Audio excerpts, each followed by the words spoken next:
Hello student, स्वागत है आपका हमारे YouTube channel if you wait पर। तो स्टूडेंट, जैसा कि आप जानते हैं कि वेटनरी इंस्पेक्टर की पोस्ट निकली हुई है, 130 पोस्ट लगभग पंजाब के अंदर आई है।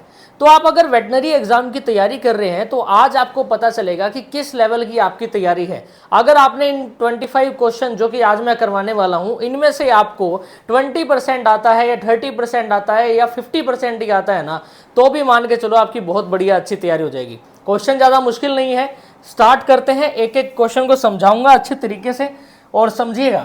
पहला क्वेश्चन क्या है दोस्तों, देखो आपके स्क्रीन के ऊपर आपको नजर आ रहा होगा, punched ulcer in abomasum of cattle are कैटेसिस ऑफ।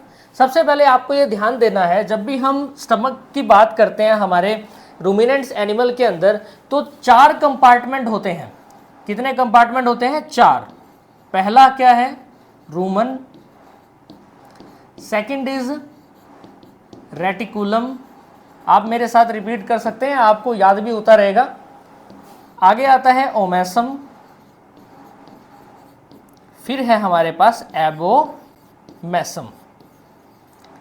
आपको यह पता होना चाहिए कि भी 4 कंपार्टमेंट आते हैं, ठीक है, हमारे रूमिनेंट के स्टमक के।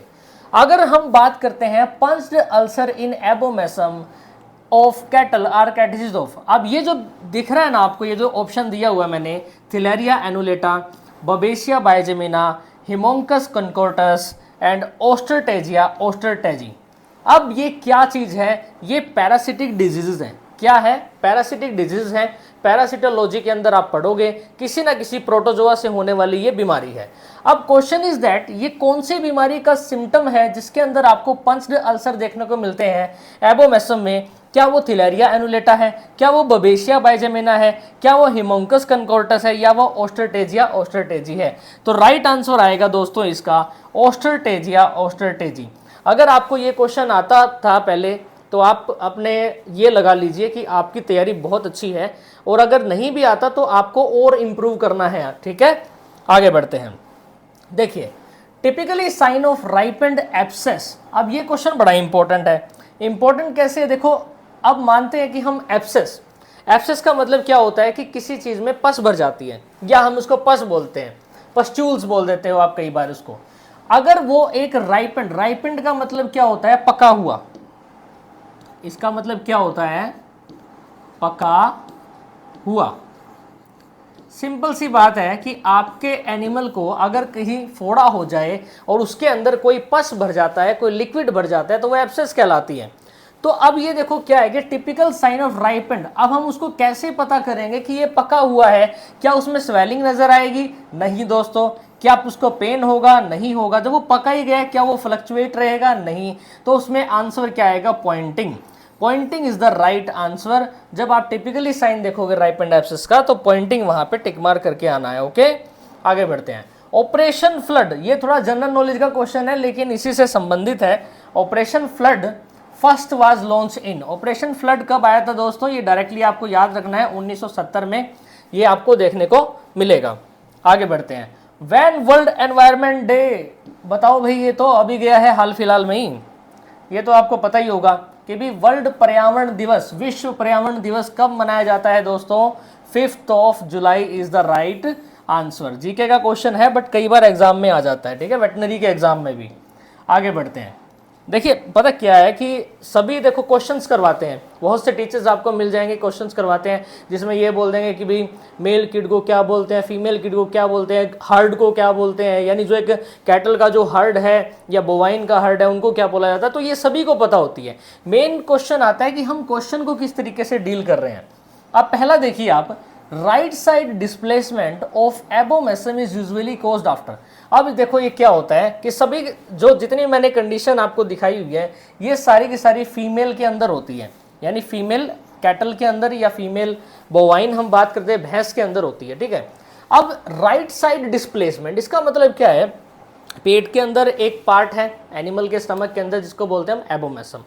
एबोमेसम कब राइट साइड में डिस्प्लेस हो जाता है, शिफ्ट हो जाता है? क्या वो पोस्टपार्टम, इमीडिएटली पोस्टपार्टम के बाद हो जाता है? नहीं दोस्तों, नहीं, यहीं पे तो गड़बड़ हो गई। देखो, कई बुक्स के अंदर इसमें गलत ऐसा दर्शाया गया है, बट इसका राइट आंसर भी यही है।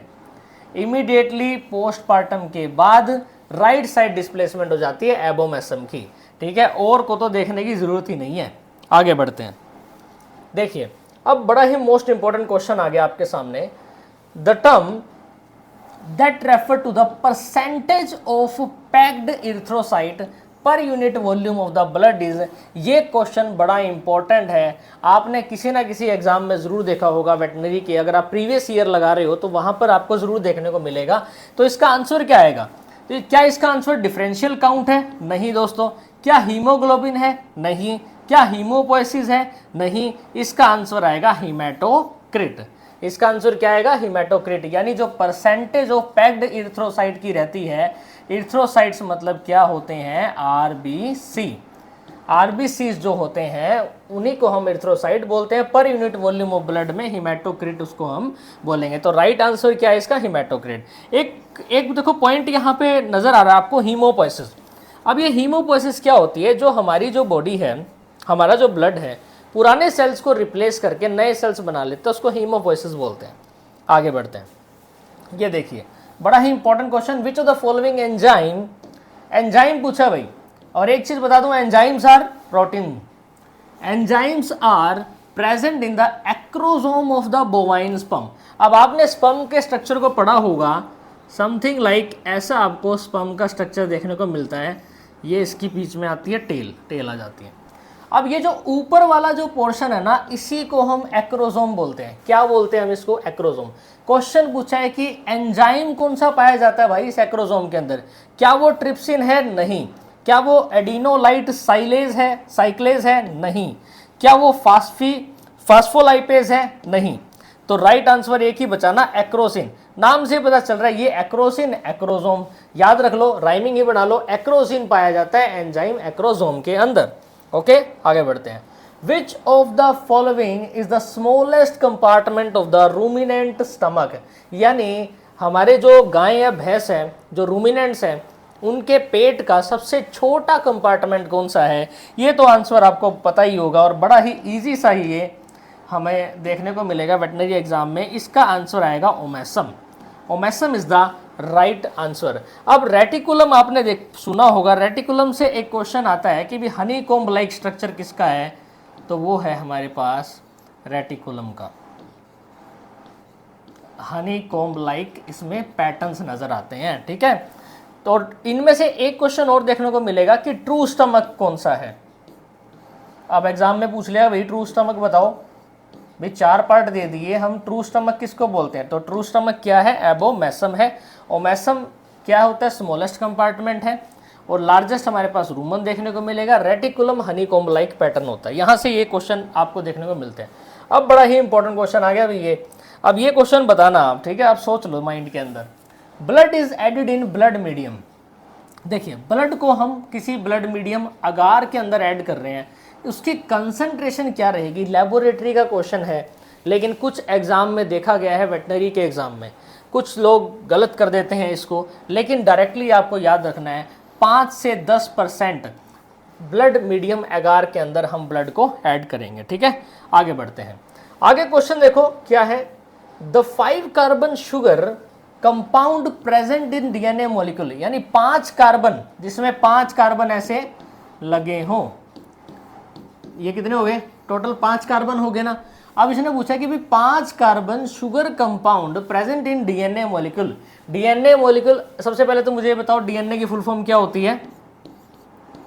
Deoxy ribo nucleic acid. Deoxy ribo nucleic acid होता है डीएनए की फुल फॉर्म। और 5 कार्बन वाला शुगर कंपाउंड है तो हम उसको क्या बोलेंगे दोस्तों? Deoxy ribose. राइट आंसर, ठीक है। आगे बढ़ते हैं। Okay, study of the birds, ये तो बता दोगे आप, मुझे पता है, इतना तो विश्वास है मुझे आपके ऊपर।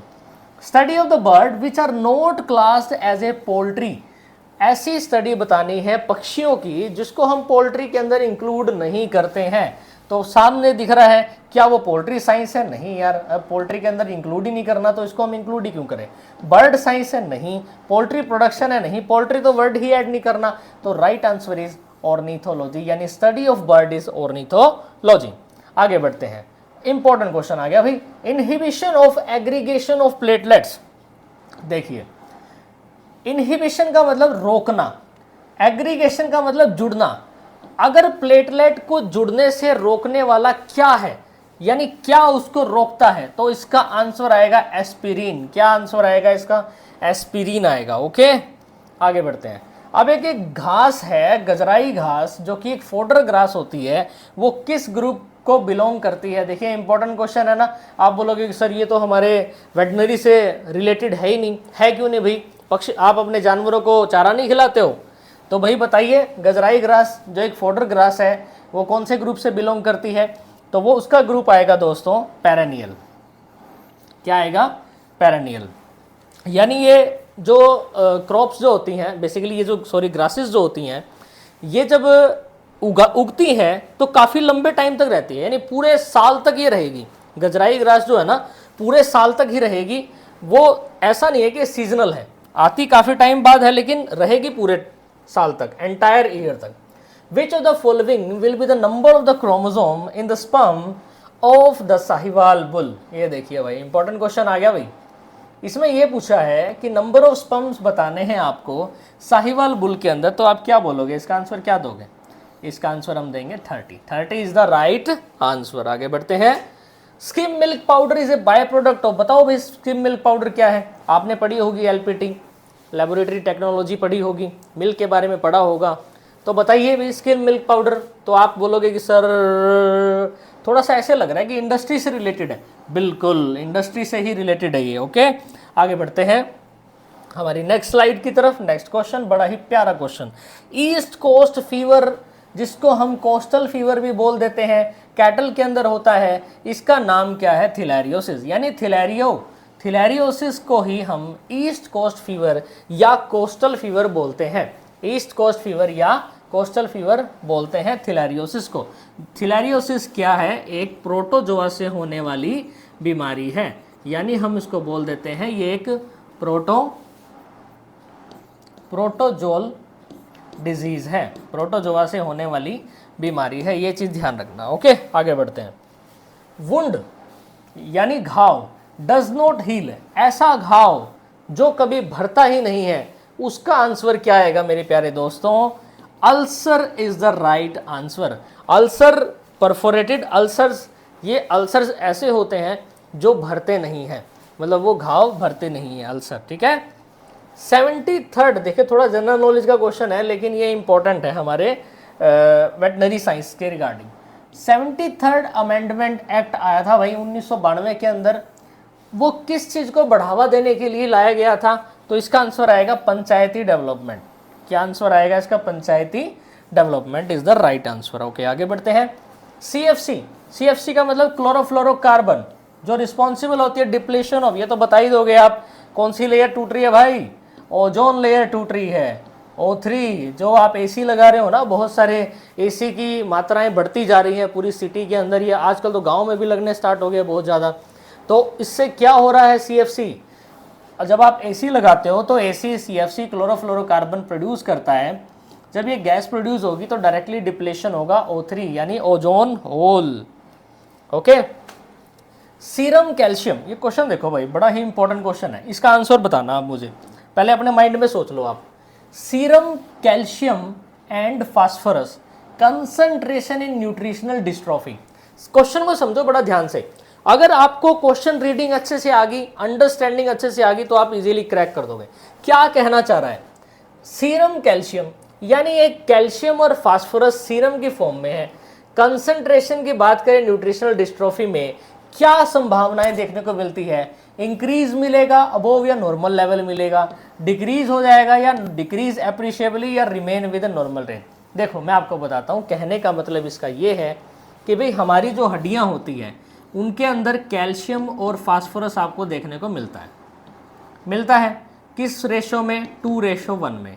अगर किसी तरीके की न्यूट्रिशनल डिस्ट्रॉफीज होती है, न्यूट्रिशनल डिस्ट्रॉफी का मतलब कि भाई बॉडी के अंदर पोषक तत्व नहीं मिल पाए आपके एनिमल को, जिसकी वजह से उसको ओस्टियोमलेशिया लाइक कंडीशन डेवलप होगी।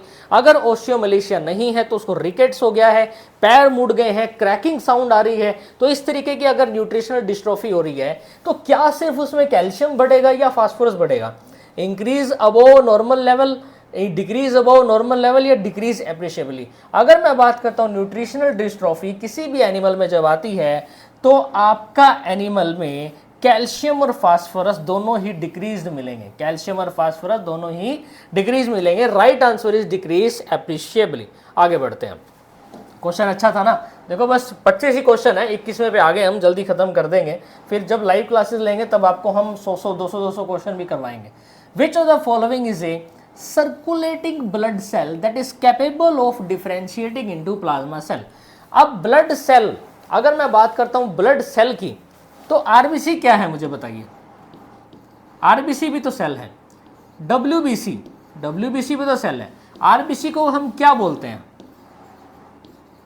आरबीसी को हम बोलते हैं रेड ब्लड सेल्स, और डब्ल्यूबीसी को क्या बोलते हैं? White blood cells. ठीक है, तो ये सारे सेल्स ही तो है।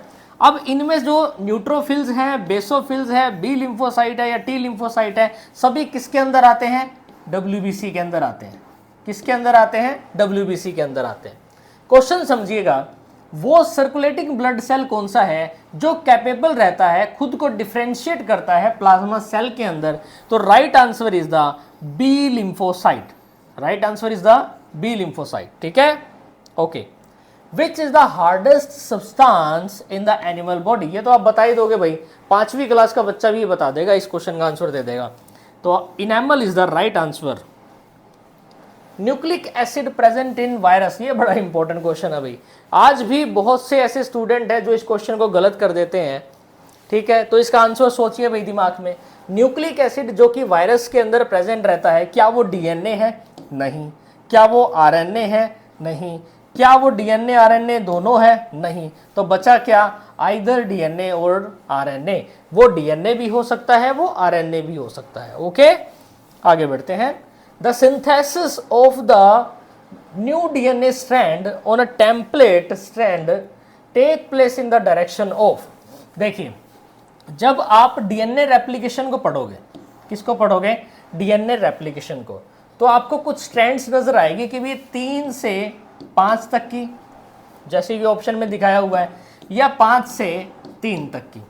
अब ये जो डीएनए स्ट्रैंड होती है, जब डीएनए रेप्लिकेट करता है तो एक नया डीएनए बनता है। जब एक नया डीएनए बनेगा तो वो किस डायरेक्शन में मूव करेगा, किस डायरेक्शन में रहेगा? तो राइट आंसर इज 5 to 3।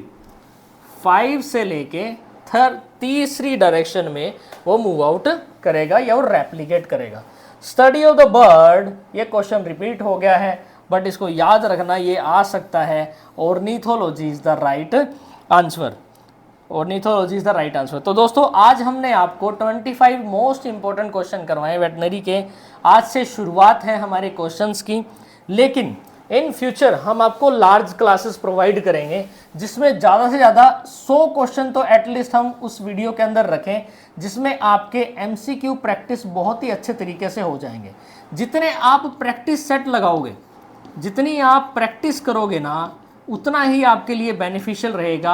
आप किसी भी वेटनरी के एग्ज़ाम को क्रैक कर पाओगे, भले ही वो कोई BVSC का एग्ज़ाम हो, भले ही वो कोई VLDA ही क्यों ना हो। VLDA का एग्ज़ाम जो कि हरियाणा के अंदर होता है, LSA जो कि हमारा राजस्थान के अंदर है, और साथ में अगर एक वेटनरी इंस्पेक्टर, भाई वेटनरी इंस्पेक्टर के स्टूडेंट्स बड़े ही ध्यान से सुनिएगा, 130 पोस्ट आपकी आई हुई है, तो तैयारी अपनी बिल्कुल खींच दो।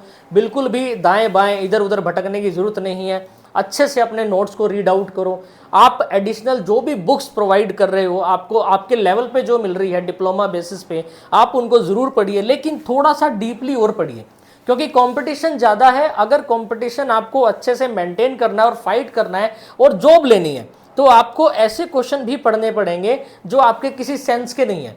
क्योंकि कई बार एग्जाम के अंदर ऐसा होता है कि भाई 70% तो बहुत अच्छा पेपर है, यानी 70% में आपके जितने भी जो वेटनरी के क्वेश्चन है वो कवर हो गए, लेकिन उसमें से भी 15 क्वेश्चन ऐसे आ जाते हैं जो आपके दिमाग को हिला देते हैं। क्योंकि आप बोलोगे कि यार ये क्या चीज़ आ गया, ये तो मैंने कभी पढ़ा नहीं, ना किसी टीचर ने मुझे बताया, ना किसी डॉक्टर ने मुझे पढ़ाया, ना मुझे कोई प्रैक्टिकल के अंदर ये पता चली बात। लेकिन अब ये कैसे पता चल रही है? जैसे कि मैंने अभी आपको बहुत सारे क्वेश्चन करवाए थे ना, ये देखिए, ये कुछ मैंने बीच में अलग जीके के क्वेश्चन बीच में डाल दिए थे। ये देखिए, अब ये क्वेश्चन कितना इंपॉर्टेंट क्वेश्चन है। इंपॉर्टेंट क्वेश्चन इसलिए है, देखिए आप बड़े ध्यान से, एक्रोजोम है भाई, बोवाइन स्पर्म के अंदर कितना बड़ा है इसको एक्सप्लेन कर दिया, और एक्रोजिन इसका आंसर है। ठीक है, कुछ बच्चे ये भी गलत कर देंगे, तो आशा करता हूँ आप ये गलती ना करें, अच्छे से तैयारी कीजिए, वेटनरी साइंस को पढ़िए, समझिए, बहुत अच्छी साइंस है। मेडिकल साइंस में वेटनरी स्ट्रीम बहुत अच्छी स्ट्रीम है, अच्छे से समझिएगा, अच्छे से तैयारी कीजिएगा, हमारे चैनल से जुड़े रहिए और क्वेश्चंस प्रैक्टिस करते रहिए। आगे चल के हम आपको 100 क्वेश्चन की भी क्लासेस प्रोवाइड करेंगे। थैंक यू सो मच, जय हिंद।